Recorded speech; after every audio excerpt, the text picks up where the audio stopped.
السلام عليكم ورحمة الله وبركاته.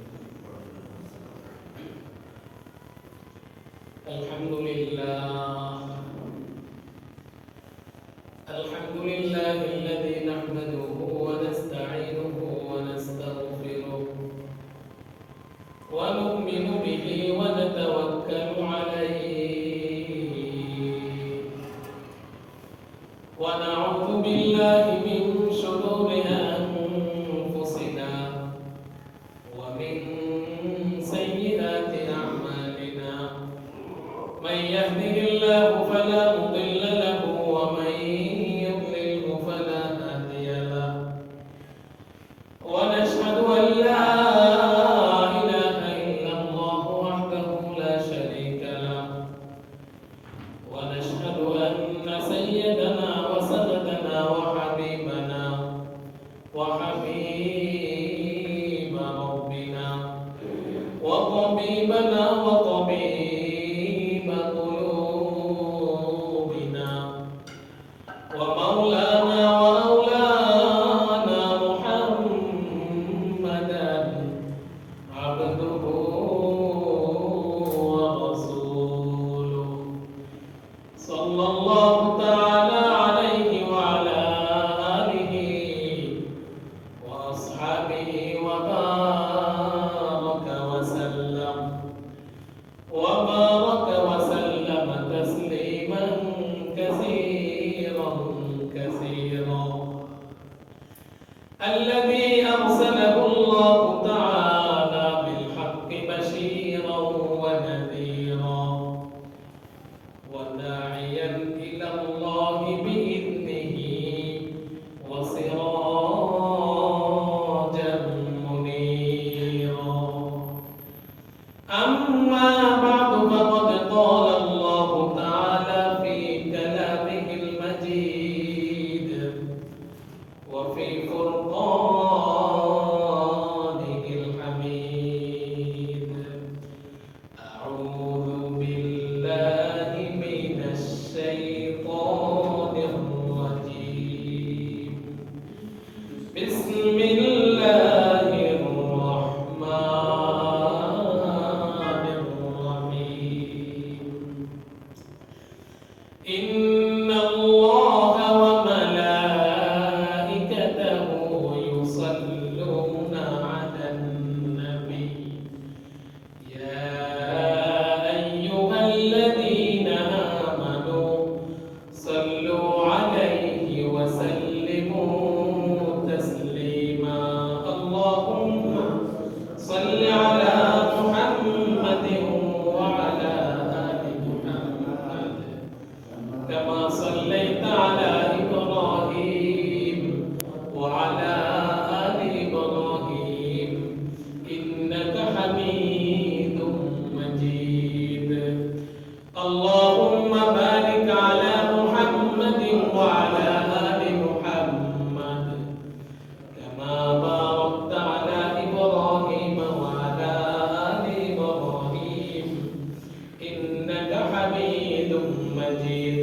بلغ العلا بكماله كشف الدجى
तलवार वक़्त हो के निकल मैदान यासीर दुश्मन के मुक़ाबिल तो लगा नारे तकबीर दुश्मन के मुक़ाबिल तो लगा नारे तकबीर तो मर्द मुसलमान हो तो मर्द मुसलमान एक हाथ में तलवार एक हाथ में कुरान एक हाथ में तलवार एक हाथ में कुरान अल्हम्दुलिल्लाह মহান রব্বুল আলামিনের দরবারে আলিশান লাখো কোটি শুকর ও সুজুদ যে মহান রব্বুল আলামিন আমাদেরকে অত্যন্ত দয়া করে মায়া করে মহব্বত করে ভালোবেসে আজকের রজব মাসের দ্বিতীয় জুমায় শাবান মাসের দ্বিতীয় জুমায় আল্লাহ তাআলা আমাদেরকে ভালোবেসে আল্লাহ তাআলার প্রিয় হুকুম দামি একটি হুকুম জুমার নামাজ আদায় করার উদ্দেশ্যে আমাদেরকে দুনিয়ার মধ্যে সবচেয়ে উত্তম জায়গা শ্রেষ্ঠ জায়গা তথা মসজিদে আল্লাহর ঘরে আল্লাহর ইবাদত করার উদ্দেশ্যে আসার তৌফিক দান করেছেন সেই মহান রব্বুল আলামিনের দরবারে আমরা সকলেই শুকরগুজার হচ্ছি জবান খুলে ভক্তি সহকারে মহব্বত নিয়ে উচ্চ আওয়াজে দিল থেকে কালিমাত শুকর উচ্চারণ করি বলি আলহামদুলিল্লাহ লক্ষ কোটি দরুদ ও সালাম সাইয়্যিদুল মুরসালিন রাহমাতুল লিল আলামিন শফিউল মুসলিমিন খাতামুন নবিয়্যিন সাইয়্যিদুস সাকলাইন ইমামুল মুরসালিন হাবিবে কিবরিয়া আশরাফুল আম্বিয়া সাইয়্যিদুল আম্বিয়া হযরত মুহাম্মদ মুস্তাফা সাল্লাল্লাহু আলাইহি ওয়াসাল্লাম তার সাথে ওই সমস্ত মানবের আত্মার মাগফিরাত কামনা করি যারা আমাদের কাছ থেকে বিদায় নিয়ে চলে গেছেন আল্লাহ তাআলা প্রত্যেকের কবরকে জান্নাতের সুউচ্চ মাকাম দান করুন সকলে বলি আমিন আলহামদুলিল্লাহ দেখতে দেখতে আমরা শাবান মাসের দ্বিতীয় জুমায় চলে আসছি আজকে শাবান মাসের 10 তারিখ শাবান মাস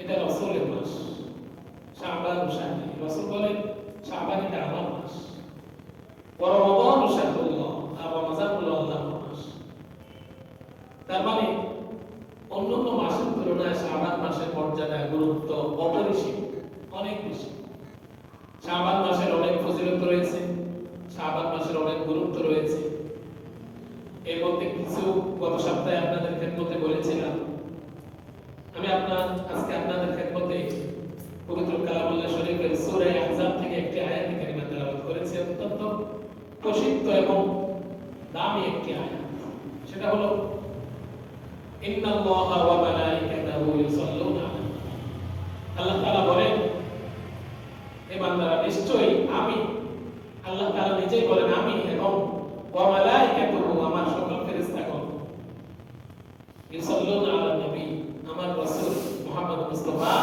সাল্লাল্লাহু আলাইহি ওয়াসাল্লামের উপর দরুদ পাঠ করে সুবহানাল্লাহ বলবেন না আল্লাহ তাআলা নিজেই বলেন ইয়া আইয়ুহাল্লাযীনা আমানু হে ঈমানদাররা সাল্লু আলাইহি তোমরা আমার রাসূলের উপর কি করো দরুদ পাঠ করো ওয়া সাল্লিমু তাসলিমা এবং আমার রাসূলের উপর সালাত প্রেরণ করো সুবহানাল্লাহ আল্লাহ তাআলা যেহেতু হুকুম করেছেন এটা অত্যন্ত দামি একটি হুকুম আল্লাহ তাআলা নিজেই বলেছেন আমি এবং আমার যত ফেরেশতারা আছে সবাই মিলে একসাথে আমার রাসূলের উপর দরুদ পাঠ করি বান্দাদেরকেও নির্দেশ দিয়ে গেছেন এই ইমানদাররা তোমরাও রাসূলের উপর বেশি বেশি দরুদ পাঠ করো জুমার দিন দরুদ পাঠ করার দিন রাসূলকে স্মরণ করার দিন রাসূল সাল্লাল্লাহু আলাইহি ওয়াসাল্লাম বলেছেন হে বান্দারা তোমরা বেশি বেশি জুমার দিনে আমার উপর দরুদ পাঠ করো কেন না তোমরা যে দরুদ পাঠ করো সেটা আমার নিকট ফেরেশতারা পৌঁছে দেয় সুবহানাল্লাহ এখন আমি যদি আমার রাসূলের উপর দরুদ পাঠ করি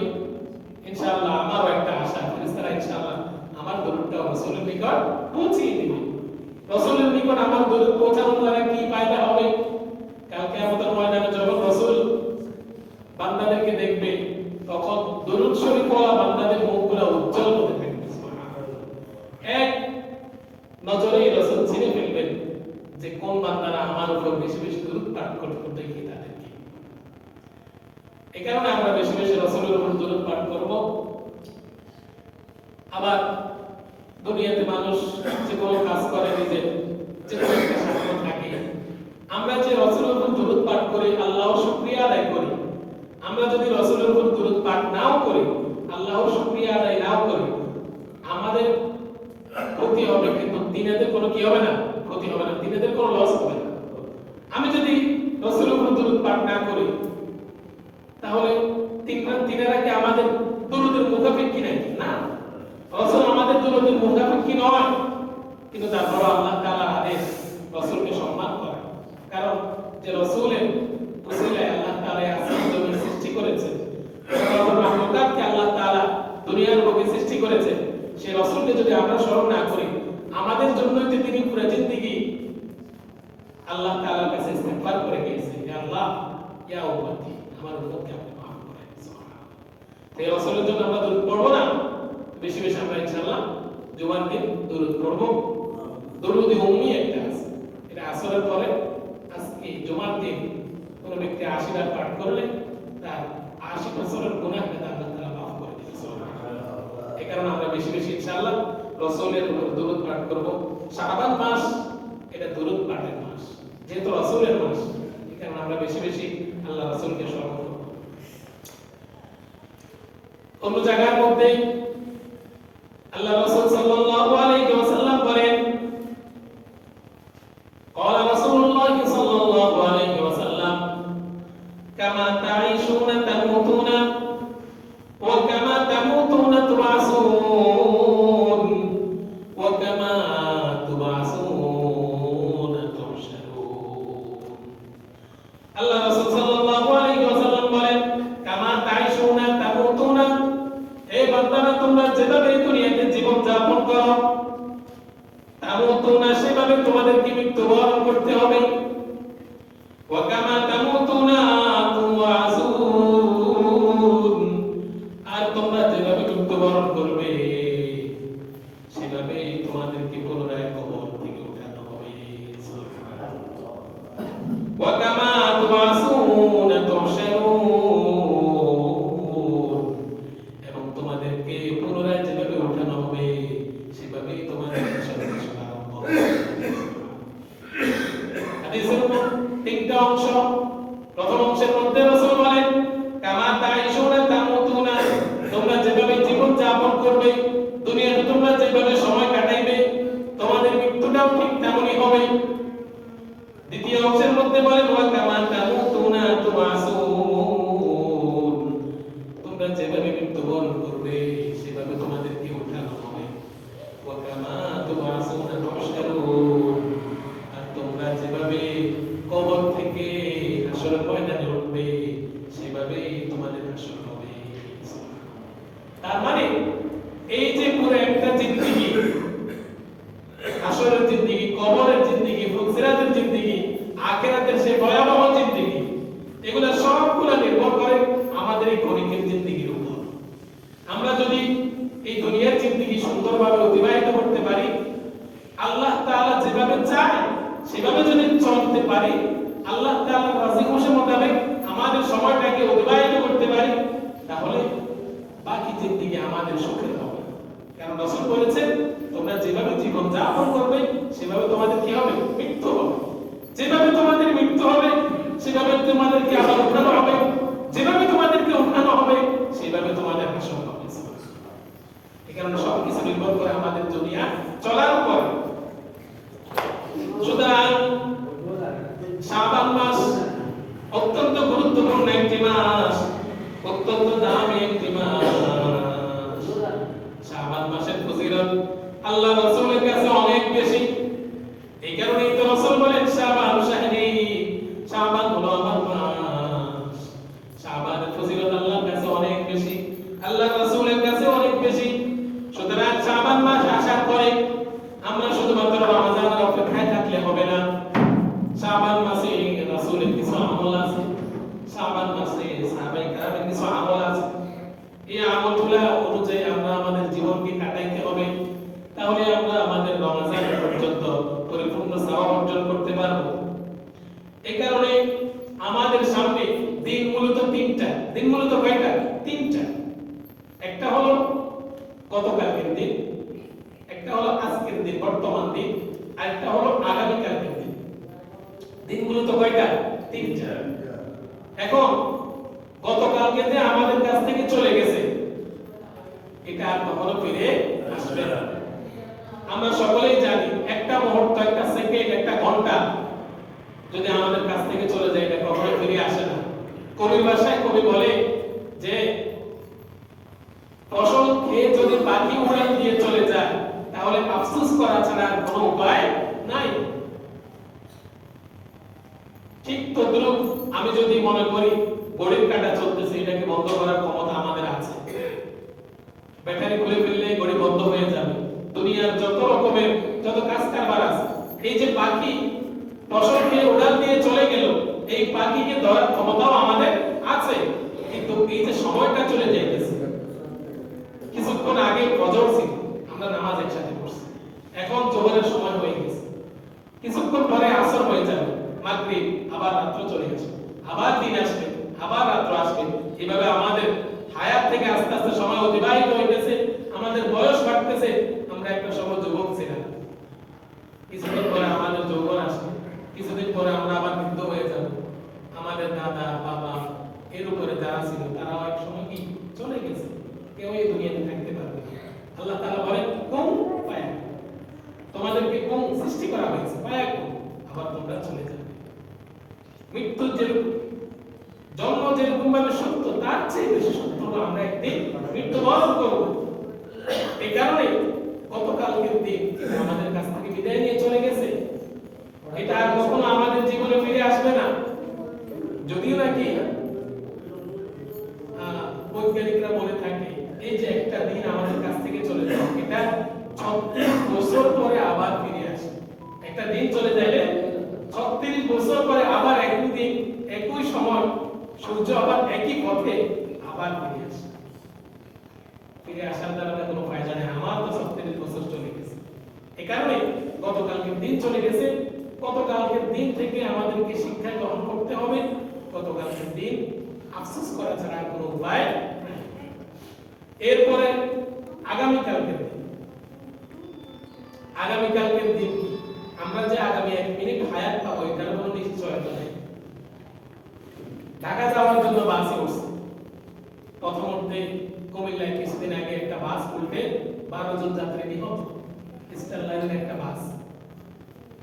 এই যে 12 জন যাত্রী নিহত হলো, তারা কখনো ভাবে নাই যে রাস্তার মাঝখানে দুর্ঘটনা হবে, তারা দুনিয়া থেকে চলে যাবে। তারা সবাই ভেবেছে যে তারা ঢাকা যাবে, আগামী জিন্দেগি কি করবে সে নিয়ে তাদের ফিকির ছিল, কিন্তু তাদের মৃত্যু তাদের সামনে উপস্থিত। গতকালকে আমি একটি জানাজা পড়াইছিলাম, এশার নামাজের পরে আমার একজন দাদা মারা গেছে। গত 2 দিন আগেও আমি যখন বাড়িতে গিয়েছিলাম, ওনার সাথে বসে একসাথে ঘন্টা খানিক কথা বলছিলাম। উনি আমাকে ওনার আগামী জিন্দেগি কি প্ল্যান সে নিয়ে আমাকে বলেছে। কিছুদিন পরে আমার চোখ অপারেশন হবে, চোখে কম দেখি, আর অনেক কথাই ওনার অনেক রোগের কথাই আমাকে বলেছে। কিন্তু দেখেন এই বেচারাও দুনিয়া থেকে চলে গেছে। তার মানে বোঝা যায় মানুষ, আমরা যে আল্লাহ তাআলা অনেক সৃষ্টি, 18,000 মাখলুকাত আল্লাহ তাআলা দুনিয়াতে সৃষ্টি করেছে।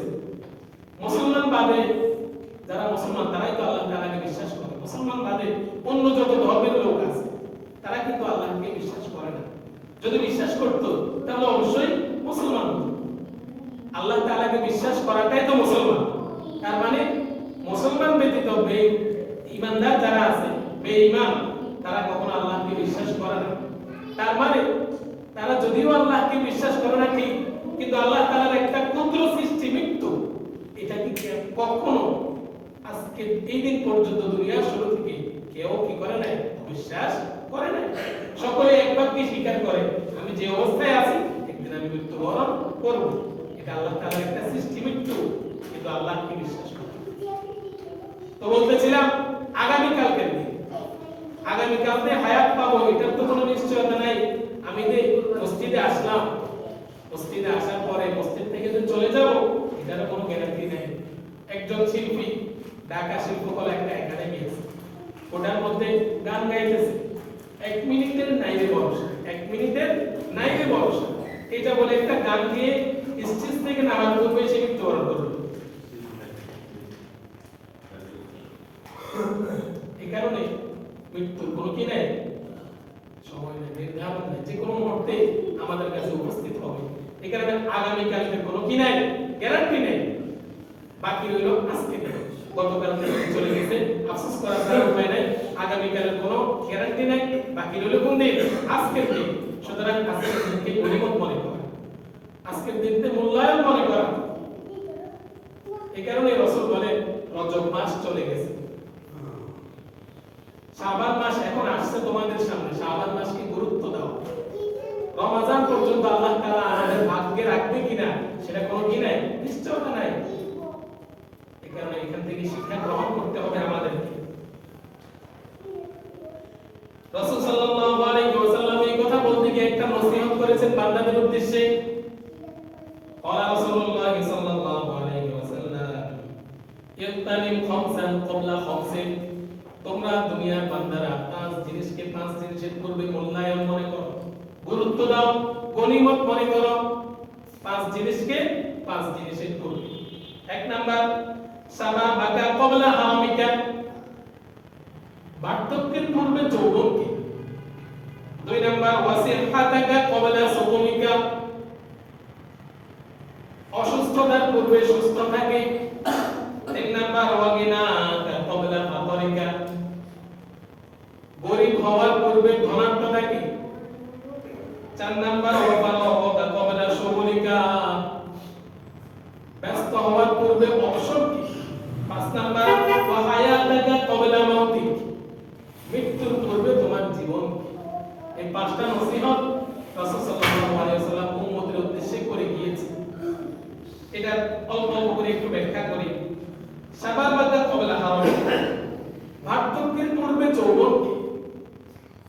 যৌবনের সময় থাকা সময়ে তুমি বৃদ্ধ হওয়ার আগে যৌবনকে কি করো, গনিমত মূল্যায়ন মনে করো। কারণ যৌবনকালের ইবাদত আল্লাহ তাআলার কাছে অনেক বেশি প্রিয়। কি কারণে আল্লাহ তাআলার কাছে যৌবনকালের ইবাদত এত প্রিয়? কারণ যৌবনে মানুষের শরীরে শক্তি থাকে, যৌবনে তার যা মন চায় তাই করতে পারে, তাকে বাধা দেওয়ার মতো কেউ নাই। মা বাবা যদি ইচ্ছা করে তারপরও তার ছেলেকে কন্ট্রোল করতে পারে না, কারণ সে যুবক, তার এখন যা মন চায় তাই করে। তার এখন সমাবেশ করতে মন চায় সে পারবে, তার এখন এই জায়গায় যেতে মন চায় সে পারবে, তার এখন এই গুনাহ করতে মন চায় সে পারবে। আবার যৌবনকালে মানুষের গুনাহের প্রতি আকর্ষণ কি থাকে, বেশি থাকে, অন্যায় কাজ করতে ভালো লাগে। এই কারণে আল্লাহ তাআলা বলেন যৌবনকালে তোমরা আল্লাহ তাআলার কাছে আসো। যৌবনকালের ইবাদত আল্লাহর কাছে অনেক প্রিয়। কারণ যৌবনকালে মানুষের এত কিছু, এত সকল থাকা সত্ত্বেও যখন সে দুনিয়াকে পিছনে ফেলে আল্লাহর রাস্তায় আল্লাহ তাআলাকে সিজদা দেওয়ার জন্য আল্লাহর নিকটবর্তী হবে, তখন সেই বান্দাকে আল্লাহ তাআলা তার রহমতের দৃষ্টিতে তাকায়। সুবহানাল্লাহ, সেই বান্দার দিকে আল্লাহ তাআলা কি তার রহমতের দৃষ্টিতে তাকায়, রক্ষণ করে। কোন ব্যক্তি যদি বৃদ্ধ হয়ে যায়, কোন ব্যক্তি যদি বৃদ্ধ হয়ে যায়, তখন সে মন চাইলে কোন মিছিলে যেতে পারবে না। কোন ব্যক্তি যদি বৃদ্ধ হয়ে যায়, মন চাইলে দুনিয়ার কোনো কাজকর্ম সে করতে পারবে না। কোন ব্যক্তি যদি বৃদ্ধ হয়ে যায়, তখন তাকে যদি কোথাও যাওয়ার জন্য বলা হয়, কোনো কাজ করার জন্য বলা হয়, তখন সে বলবে ভাই আমি আর তোমাদের মতো নাই, আমার শরীরে সেই পরিমাণ শক্তি নাই যে তোমার কাছে তোমাদের সাথে এই কাজটা করব, তোমার সাথে এই জায়গায় আমি যাব। এই সমস্ত শক্তি আর বৃদ্ধ বয়সে থাকে না। এই কারণে মানুষ কি করবে, বৃদ্ধ বয়সে আসিয়া আল্লাহ তাআলার ইবাদত। এই কারণে আল্লাহ তাআলা বলেন যৌবনকালের ইবাদত আমার কাছে সবচেয়ে বেশি প্রিয়। কারণ যৌবনকালে তুমি অনেক কিছু করতে পারবে, সে সমস্ত সকল কাজকে পিছনে ফেলে তুমি আল্লাহর রাস্তায় আসছো। এই কারণে আল্লাহ তাআলার কাছে যৌবনকালের ইবাদত অনেক। এই কারণে ভাই আমার, আমরা যারা যুবক আছি, আমরা যৌবনকালকে অত্যন্ত গুরুত্ব সহ কাটাবো, আল্লাহ তাআলার রেজা খুশি হলাম। দুই নাম্বার ওয়াসিহাতাকা ক্বাবলা সুকুমিকা, অসুস্থতার পূর্বে সুস্থতাকে। ভাই আমার, দুনিয়াতে যখন বান্দারা থাকে, দুনিয়ার প্রথমে আল্লাহ তাআলা সুস্থতার নিয়ামত সে ভোগ করে, একটা লম্বা সময় সে সুস্থ থাকে, তারপর যখন তার বয়স আস্তে আস্তে বৃদ্ধি হতে থাকে তখন সে আস্তে আস্তে অসুস্থ হতে থাকে। এই যে দেখেন আমাদের সামনে আজকে যারা চেয়ারের মধ্যে বসে আছে, ভাই আমার তিনারা কিন্তু ইচ্ছা করেও নিচে বসতে পারতেছে না, তিনাদের শরীরে সেই পরিমাণ শক্তি নাই, তিনারা অসুস্থ। আগে একটা সময় ছোট বাচ্চাদের মতো বা আপনাদের মতো সামনে এসে বসছে, কিন্তু এখন আর শরীরে পরিমাণ শক্তি নাই, হাঁটু ব্যথা করতেছে, মাথা ব্যথা করতেছে, অনেক অসুবিধা শরীরের মধ্যে একসাথে হয়েছে। এখন আর সে চাইলেও নিচে বসে নামাজ পড়তে পারে না। অনেক ভাই এমন আছে আফসোস করতেছে, যদি আমি সুস্থ থাকতাম তাহলে আল্লাহকে পাওয়ার আশায় তিনার পায়ের সামনে আমি সিজদা দিতাম, কপাল, কিন্তু আমি তো এখন আর পারতেছি না, এখন আমার শরীরে সেই পরিমাণ শক্তি নাই। যখন মানুষের শরীরে শক্তি থাকে তখন সে দুনিয়ার যে কোনো কাজ করতে পারে, যে কোনো কারোর উপর জুলুম করতে পারে, অন্যায় করতে পারে, অবিচার করতে পারে। কোন একটা কথার বিনিময়ে সে তিনটা কথা বলে ফেলতে পারে, কিন্তু যখন সে অসুস্থ হয়ে যায় তখন বলে না আপনি আপনার মতো বলেন, আমার দ্বারা এখন কিছু করা সম্ভব না, আমার শরীরে সেই পরিমাণ শক্তি নেই। মানুষ যখন অসুস্থ হয়ে যায় তখন আফসোস করে, আমি যদি সুস্থ থাকতাম তাহলে দুনিয়ার কত কাজ করতে পারতাম, আমি যদি সুস্থ থাকতাম মসজিদে গিয়ে নামাজ আদায় করতাম, আমি যদি সুস্থ থাকতাম পা ঘেঁষে নামাজ পড়তাম, আমি যদি সুস্থ থাকতাম দ্বীনের কাজের মধ্যে আমি অংশগ্রহণ করতাম, আমি যদি সুস্থ থাকতাম একটা মসজিদ বানাইতাম, আমি যদি সুস্থ থাকতাম একটা মাদ্রাসা নির্মাণ করে দিতাম, আমি যদি সুস্থ থাকতাম কিছুক্ষণ সময় দ্বীনের কাজে দাওয়াত তাবলীগের মেহনতে বাহির হইতাম, আমি যদি সুস্থ থাকতাম দুনিয়ার কত কাজ করতে পারতাম, কিন্তু আমি তো এখন কি অসুস্থ। এখানে আল্লাহ রাসূল বলেন, এখানে একটা হাদিস, কোন বান্দা যদি সুস্থ অবস্থায় আল্লাহ তাআলার ইবাদত করে ঠিকভাবে এবং নফল ইবাদত করে, কিন্তু অসুস্থ হওয়ার পরে সে এখন আর আগের মতো ইবাদত করতে পারে না, সুস্থ অবস্থায় করেছে এখন আর পারে না, তো আল্লাহ তাআলা তার আমলনামায় সুস্থ অবস্থায় যে ইবাদতগুলো সে করেছে অসুস্থ অবস্থায় অসুস্থতার কারণে করতে পারতেছে না, তার আমলনামায় আল্লাহ তাআলা সেই পরিমাণ নেকি দেখিয়ে দেয়। সুবহানাল্লাহ। এই যে দেখেন আমাদের মুরব্বি ভাইরা যারা আজকে চেয়ারে বসে নামাজ পড়তেছে, চেয়ারে বসে নামাজ পড়ার দ্বারা আমরা জানি অর্ধেক সওয়াব। কি সওয়াব? বসে নামাজ পড়ার দ্বারা কি অর্ধেক সওয়াব, চেয়ারে বসা মানে বসা একই কথা। তো এখন তিনারা যদি তাদের জিন্দেগি শুরু থেকে চেয়ারে বসে নামাজ পড়তেন তাহলে তিনারা এই সওয়াব পাইতেন না। এখন দেখেন উনি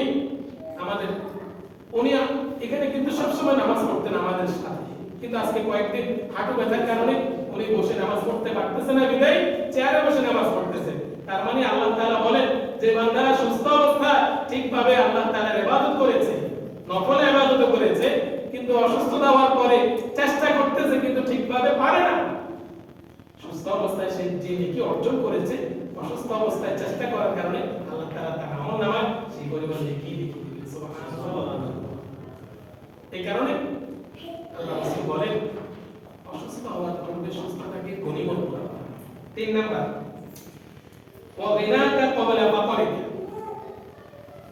দরিদ্র হওয়ার পূর্বে ধনাত্ম থাকে। আমার কাছে এখন টাকা আছে, পয়সা আছে, এখন যদি আমি দান না করি কখন করব?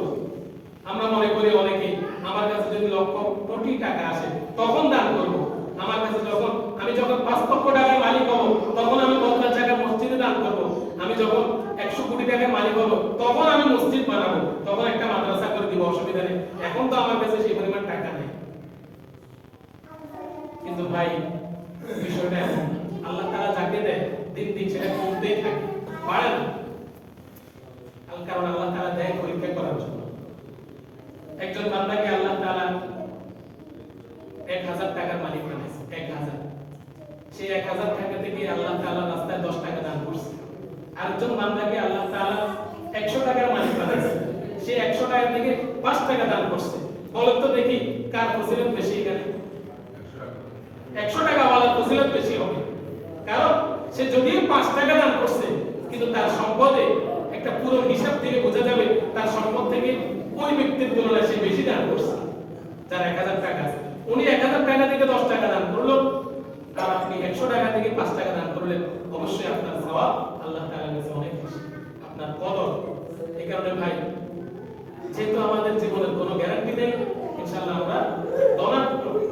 আমরা এখন ধনী, দরিদ্র হওয়ার পূর্বে এই ধনের কথাকে কাজে লাগাবো, গুরুত্ব দিই। 4 নাম্বার অপরামকা কবলা সকলে, ব্যস্ত হওয়ার পূর্বে অসৎ। আমরা এক সময় ব্যস্ত, কোনো কাজ নাই, যখন আমরা এখন ব্যস্ত সবাই, কিন্তু একটা সময় আমাদের অতিবাহিত হয়েছে, আমরা অবসর ছিলাম, কোনো কাজ ছিল না। এখন কাজের কারণে আমার এই কাজও হবে না, ওই কাজও হয় না, এদিকে চাইলে ওটা হয় না, এদিকে চাইলে এটা হয় না। কিন্তু এক সময় আমার এমন ছিল যে আমি অবসর সময় কাটাইছি। এখন আফসোস লাগে, আমি যদি ওই অবসরের সময়টুকু, ওই অবসর যে সময়টুকু আমি কাটাইছি সেটা যদি আল্লাহর রাস্তায় কাটাইতাম, তাহলে এখন আর আফসোস করতে হতো না। এখন আমি এতই ব্যস্ত যে 5 ওয়াক্ত নামাজ আমি পড়ার কি নেই, সে সময় নাই, এমন অনেক কি আমরা দুনিয়াতে আছে। 5 নাম্বার ওয়া হায়াতাকা ক্বাবলা মাউতিক, বলে শেষ করে দিচ্ছি। জীবন থাকতে থাকতে মৃত্যু আসার পূর্বে আমার জীবনকে কি করো, গনিমত মনে করো। এটা হলো আল্লাহ রাসূলের নসিহত বান্দাদের উদ্দেশ্যে, যে বান্দা তোমাদের এখন জীবন আছে, এই জীবন যদি একবার হারিয়ে যায় তাহলে কখনো আর ফিরে আসবে না। আল্লাহ রাসূল সাল্লাল্লাহু আলাইহি ওয়াসাল্লাম সাহাবীদেরকে নিয়ে একটা কবরের পাশ দিয়ে যাচ্ছিলেন, তখন আল্লাহ রাসূল বললেন, তোমরা জানো এখানে কিসের আওয়াজ হচ্ছে? তখন সাহাবীরা বলল, ইয়া রাসূলুল্লাহ, আপনিই ভালো জানেন।